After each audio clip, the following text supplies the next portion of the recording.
places don't want you there. You feel it the moment you arrive. The silence is too heavy. The smiles last too long.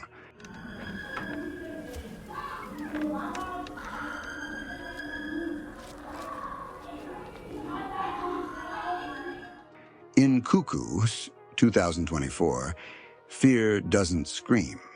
It watches. It waits. What begins as a quiet stay in the mountains slowly transforms into a nightmare where reality bends, bodies betray themselves, and something ancient hides behind human faces.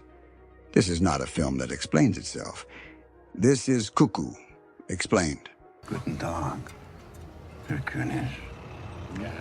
Very good, Louise. You have been practicing, huh? 17-year-old Gretchen arrives in a remote alpine resort with her father, his new partner, and her mute half-sister. She doesn't want to be there. Grief still clings to her after her mother's death, and this new family feels artificial, polite, distant, uncomfortable. From the first moment, the location feels off. The mountains are beautiful, but isolating. The air feels too clean, too still. Her father has taken a job under Herr König, the resort's owner, a man whose politeness feels rehearsed, almost clinical. König insists on routines, on structure, on order, and Gretchen quickly realizes something important. This place doesn't tolerate deviation. Strange things begin quietly. Gretchen hears high-pitched sounds, not ringing, but pulsing. Her body reacts before her mind does. Her muscles tense. Her vision blurs. At night, she sees a woman watching her from the woods, moving unnaturally, tilting her head like a bird observing prey. No one else sees her. Locals act strangely. Some women behave mechanically, emotionally flat. Others seem frightened but unable to explain why. And then there are the rules. Don't wander too far, don't go out at night, don't ask questions. This isn't hospitality, it's containment. One of Cuckoo's most disturbing elements is how fear manifests inside the body. Gretchen experiences sudden paralysis. Her muscles lock, her voice disappears. She's awake, but trapped.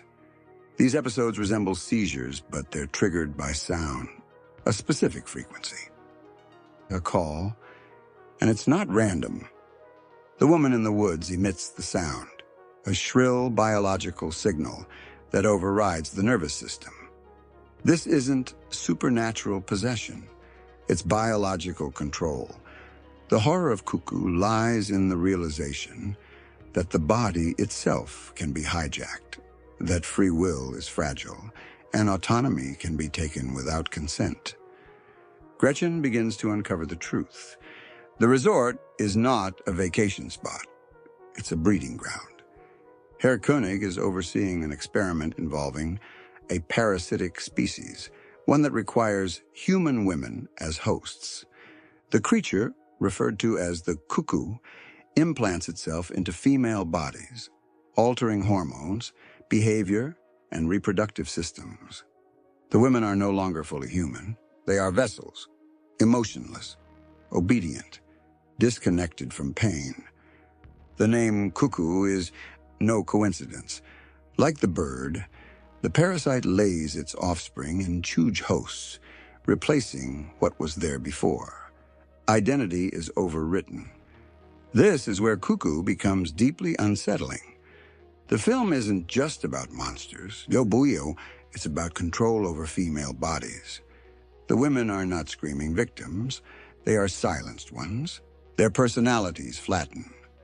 Their autonomy disappears. Their suffering is invisible. Gretchen realizes that her mute half-sister isn't simply disabled. She's being prepared. Her silence isn't accidental. It's functional. The horror escalates when Gretchen understands that puberty is the trigger, the moment when the body becomes useful. This turns adolescence itself into a threat. Growing up means becoming a target. Herr König doesn't see himself as a villain. He speaks of balance, of preservation, of nature correcting itself. To him, these women are necessary, expendable. The parasite, he believes, must survive, even if humanity bends to accommodate it. This cold rationalism is what makes him terrifying. There is no rage, no sadism, just logic stripped of empathy. The most chilling line in the film is not screamed. It's calmly explained. Because evil doesn't always hate. Sometimes it simply doesn't care. Gretchen refuses to accept this fate. Her strength isn't physical, it's psychological. She learns to anticipate the sound, to resist it, to endure the paralysis long enough to act. Her connection to her sister becomes the emotional core of the film. Protecting her means breaking the system. And breaking the system means confronting Koenig, not as a monster, but as a man who believes control equals order. The final confrontation is not explosive. It's intimate.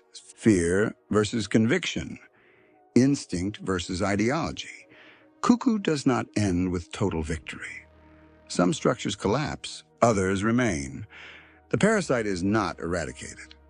And that's the point. This is not a story about defeating evil. It's about surviving it. Gretchen escapes with her sister, but the world remains unchanged. The horror persists quietly elsewhere.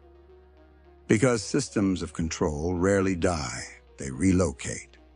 Cuckoo is about loss of bodily autonomy, the fear of growing up, patriarchal control masked as science, silence as survival, grief transforming into resistance. The sound motif represents how oppression doesn't need violence. It can be invisible, internal, physiological. And the parasite? It's not just a creature. It's a metaphor for systems that occupy bodies, identities, and futures without permission. Cuckoo is a quiet nightmare, one that creeps under the skin and stays there. It doesn't shock. It unsettles. Because the scariest monsters aren't the ones that chase you. They're the ones that normalize control. If you enjoyed this breakdown, subscribe to The Pulse Movie for more psychological thrillers, modern horror, and stories where nothing is what it seems. Because sometimes the silence is the warning.